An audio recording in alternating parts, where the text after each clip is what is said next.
There are a lot of great distilleries out there that people don't know a lot about. And it's not about the quality of the whiskey. These facilities are flying under the radar. Let's change that.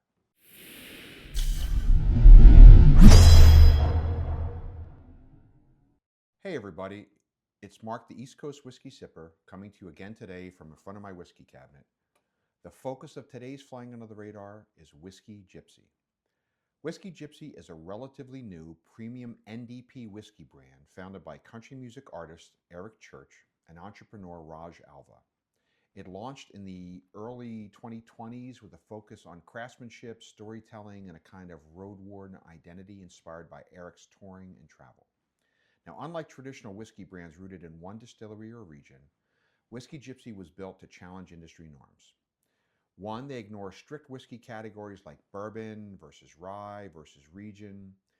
Two, they source whiskey components from multiple places in the US and in Canada.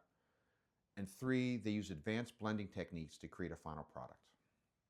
Now, their philosophy is simple. Don't follow the rules. Just make the best whiskey possible. Now, as serious whiskey enthusiasts, but not yet experienced in making it, Eric and Raj sought the help of experienced masters in the art and science of the spirit who could reimagine the traditional whiskey industry conventions and bring a series of rich, complex blends of whiskeys and bourbon to life in a variety of releases over time. Now, after meeting with various master distillers and blenders, they chose whiskey maker Ari Sussman. Now, he was excited to work with Eric and Raj because it all centered on quality and creativity. Now, the history of Whisky Jypsi isn't centuries old. It's deliberately modern. It's born from music and personal passion. It is built to challenge whiskey traditions, and it focuses on blending and creativity over heritage. That's really the whole identity. It's not trying to compete with the old distilleries. It's trying to rewrite how whiskey can be made. Now, Whisky Jypsi sent me three of their expressions to review: the Tribute, the Explorer, and the Legacy. Now, let's start with the Tribute. So the Tribute is a double-barreled bourbon. It has a mash bill of 80% corn, 10% rye, and 10% malted barley. It has an age statement of at least 4 years and comes in at 86 proof. It has an MSRP of $50. Okay, on to the nose.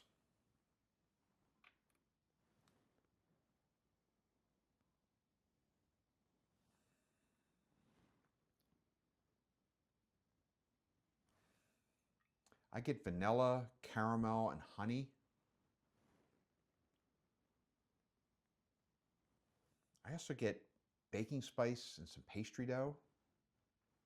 Okay, onto the palate.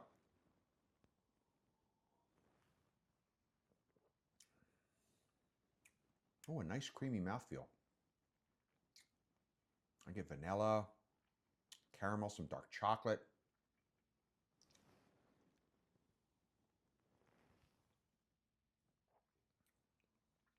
I also get baking spices, oak, and some nuttiness. Okay, one last time in for the finish.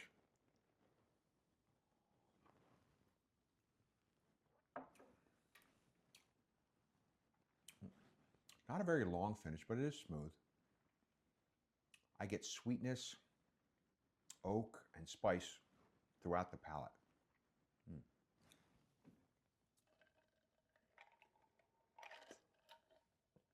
Okay, let's move on to the Explorer. It is a blend of Kentucky and Indiana bourbons finished with French and Appalachian oak staves. It has a mash bill of 66% corn, 30% rye, and 4% malted barley. It has an age statement of 6 years and comes in at 103 proof. It has an MSRP of $70. Okay, let's get into the nose.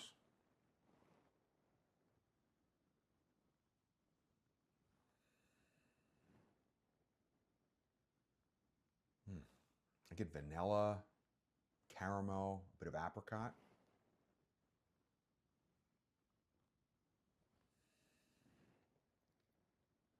I also get baking spices and leather.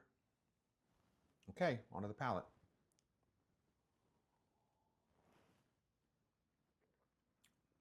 Oh, this one also has a very creamy mouthfeel.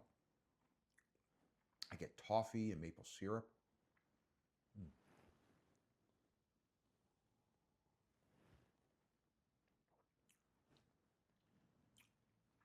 I also get fruit. I get cherries and plums and a bit of oak. God, I really love that plum note on whiskeys. All right, one last time in for the finish.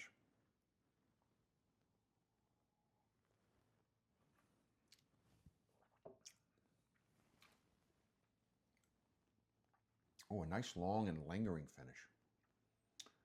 I get spiciness on the front of the palate with vanilla and oak on the middle, on the back of the palate. It's really tasty.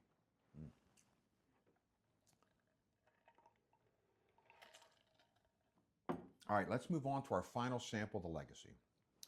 This sample is Legacy Volume 003, The Declaration.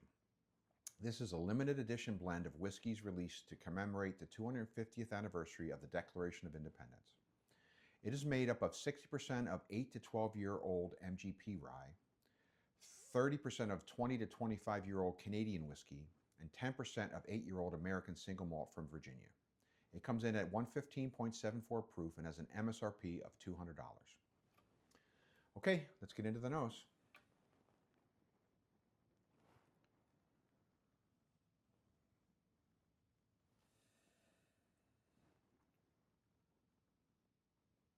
Okay, I get a honey, caramel, and apple.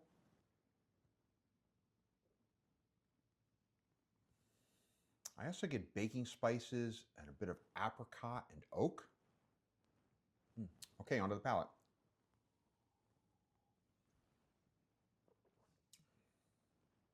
Ooh, a nice oily mouthfeel. I get sweetness. I get vanilla, caramel, butterscotch.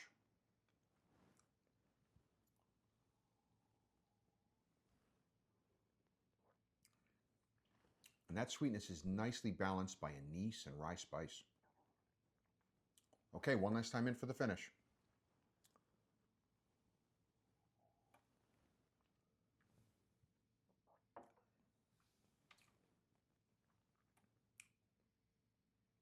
Ooh, a nice long finish.